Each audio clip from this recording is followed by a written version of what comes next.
San Antonio de los Cobras is a small mining town in Argentina, located high up in the Andes Mountains. It's a harsh environment, not least because their water supply is contaminated with the toxic element arsenic. The levels are 20 times higher than the level deemed safe by the WHO. However, researchers have now shown that the indigenous people have actually adapted to this toxic environment. To find out more, I spoke to Corinne Blomberg from the Karolinska Institute in Sweden. This is in the Andes Mountains, around 4,000 meters above sea level. It's an arid area with no trees, and it's part of the Andes Desert. And in this area, it's not much drinking water. And some of them have then naturally occurring high levels of arsenic, and probably have had for historical time.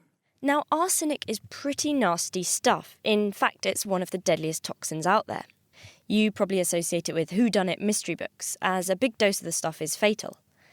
At lower concentrations, like in this area in the Andes, it acts much more slowly, leading to illnesses like cancer and heart disease. It is especially dangerous for children, critically harming their immune system and putting them at much greater risk of bacterial infection. Due to this long arsenic exposure, that they have adapted to a more efficient metabolism of arsenic, meaning that you excrete it faster compared to other populations that haven't lived with arsenic. Faster excretion, and also they don't produce some toxic byproducts of arsenic when it goes through the body. And in turn that they have then less adverse health effects of arsenic. This is a proof of the principle that people can adapt to a toxic environment. This high metabolism means the Andean population can get arsenic out of their system much quicker than if you or I found ourselves unwittingly drinking contaminated water. The team identified a specific mutation in their DNA associated with this efficient metabolism. So how did this come about?